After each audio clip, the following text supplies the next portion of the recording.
Hello everyone, my name is Woodman, and I want to welcome you to my YouTube channel. In this video, we will talk about the foundations of conflicts and disagreements.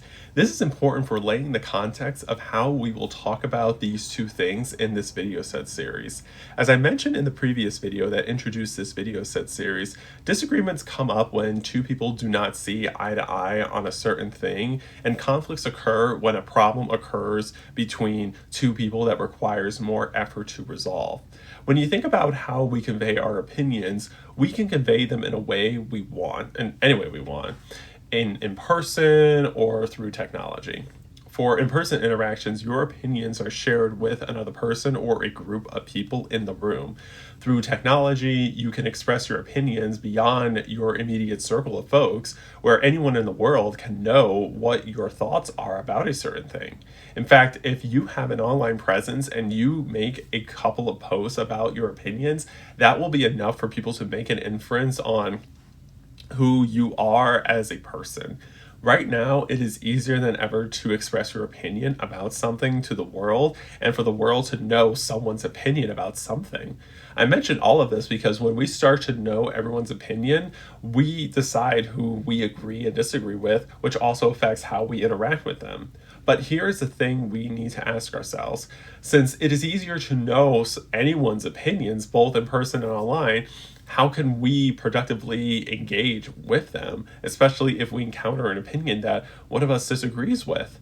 We have to think about this question as we go through this video set series and whenever we interact with people. One of the first things we need to think about is a type of communication culture.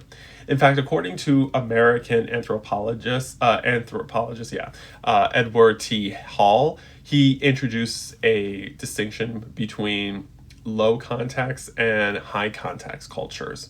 In low context culture, communication is explicit and direct. When people or what people say is taken to be an expression of their thoughts and feelings, you don't need to understand the context in terms of who is speaking and what situation to understand the message. A high context culture is one in which little is said explicitly and most of the message is implied. The meaning of each message resides not so much in the words themselves as in the context. Communication is indirect, subtle, and ambiguous. Broadly speaking, countries in Europe and North America are low context cultures, while Asian countries are high context. High context societies tend to be more traditional and more formal. Good communication means having a deep understanding of shared symbols and unspoken rules of civility, such as deference to seniority of age and rank. The primary purpose of communication is to maintain good relationships rather than to exchange information or get something off your chest.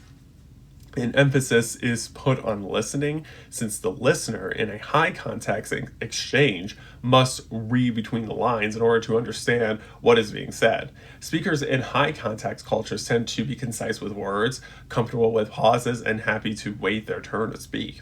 In low context societies, they are less traditional and more diverse. They involve more short-term relationships, more flux, and less deference. When it comes to speaking or listening, knowledge of tradition, protocol, and rank does not help quite so much. Everybody speaks for themselves. Since you can't trust the context, people rely on language itself. Low context communication is characterized by the constant and sometimes never-ending use of words.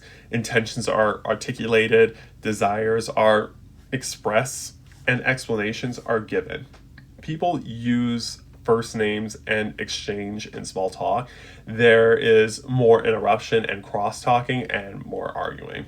This brings us to an important difference between high context and low context cultures, the degree of conflict each generates.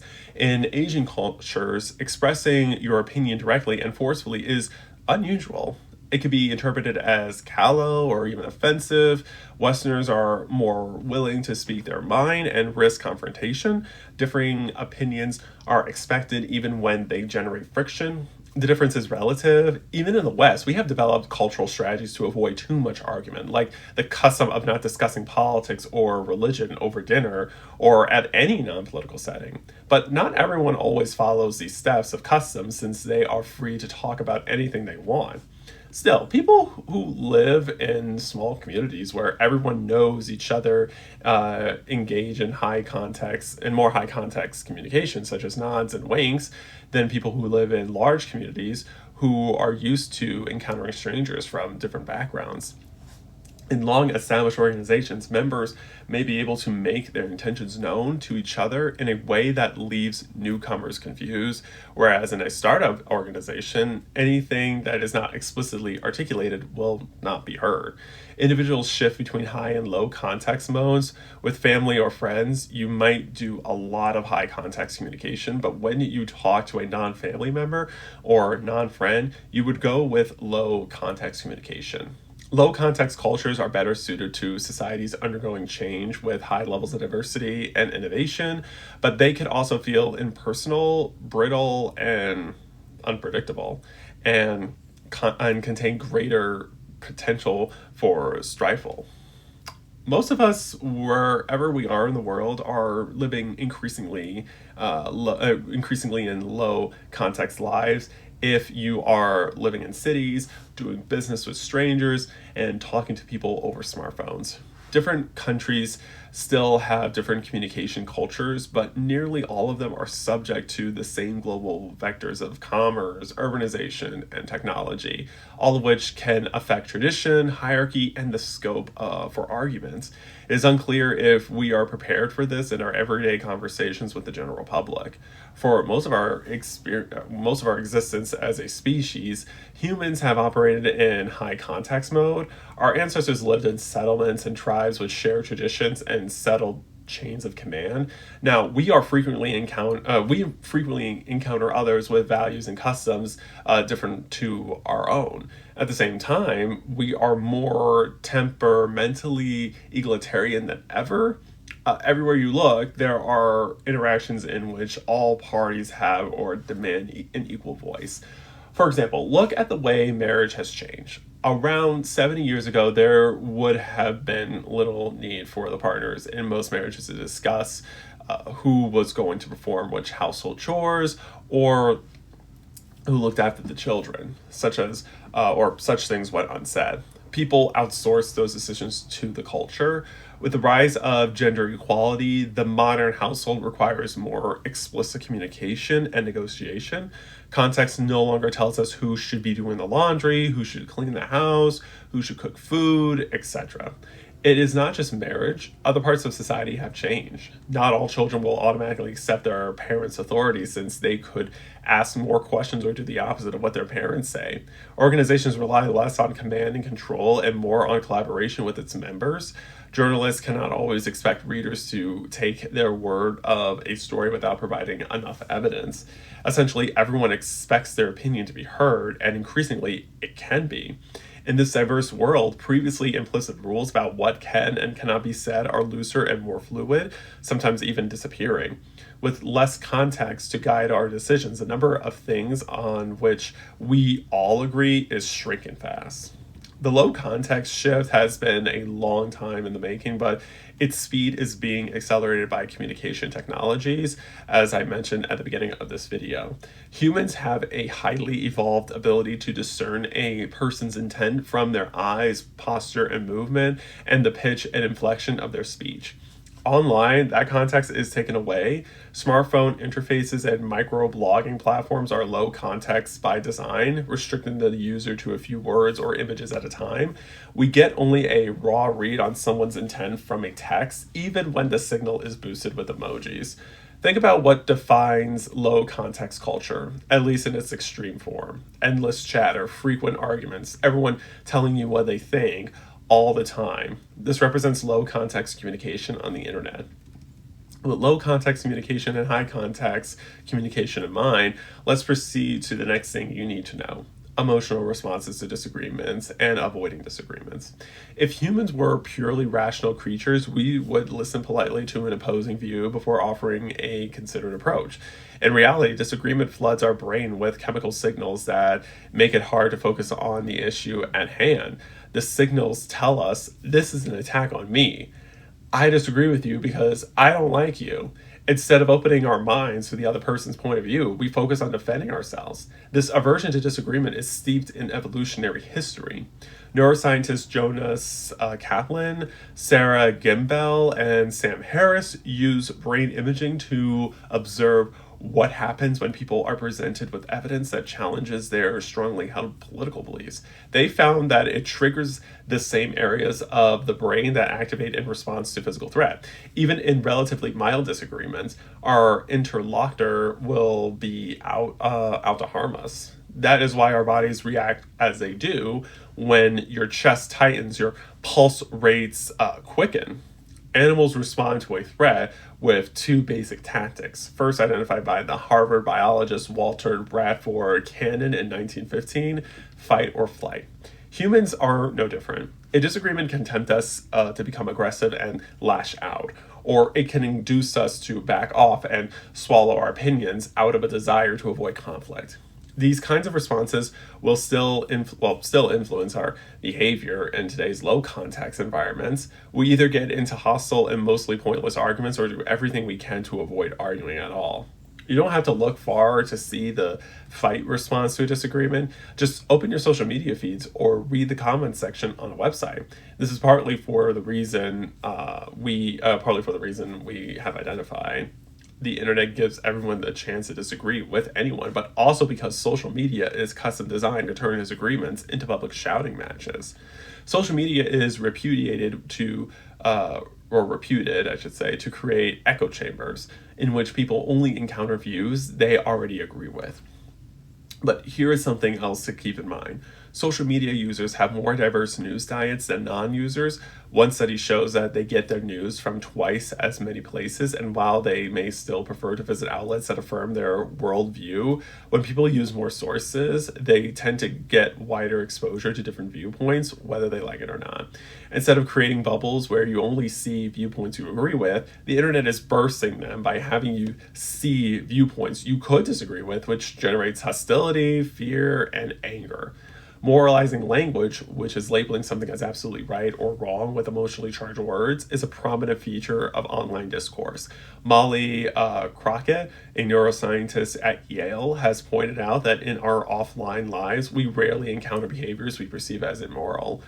A study conducted in the United States and Canada suggested that witnessing immoral acts accounts for less than 5% of our daily experiences, but on the internet, we come across them all the time.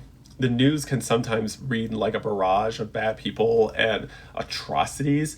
The data suggests that people are more likely to learn online about acts they consider morally outrageous than through traditional media. This is partly because content that makes you outraged is more likely to be shared. A team of scientists led by William Bradley, a computational social psychologist at New York University, analyzed over 500,000 tweets made about controversial political issues.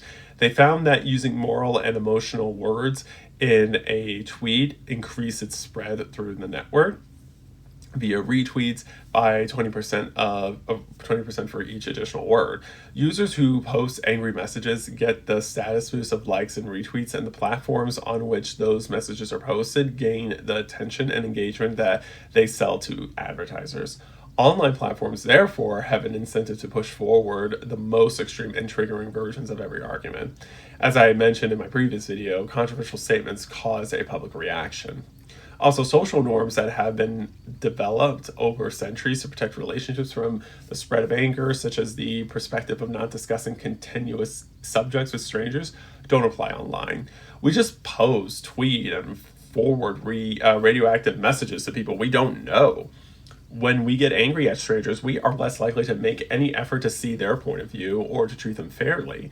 Psychologists have found that people they prime to feel angry are then more likely to be prejudiced against individuals who are different to them, even though those individuals have nothing to do with the source of their anger. Of course, social media is not always real life, since people are putting out an image out there that they want the public to know about, and there is little evidence that people are replicating these angry disagreements in person. However, the hollow outrage we see online may actually be evidence of the absence of real reflected disagreements. Fight as a smokescreen for flight.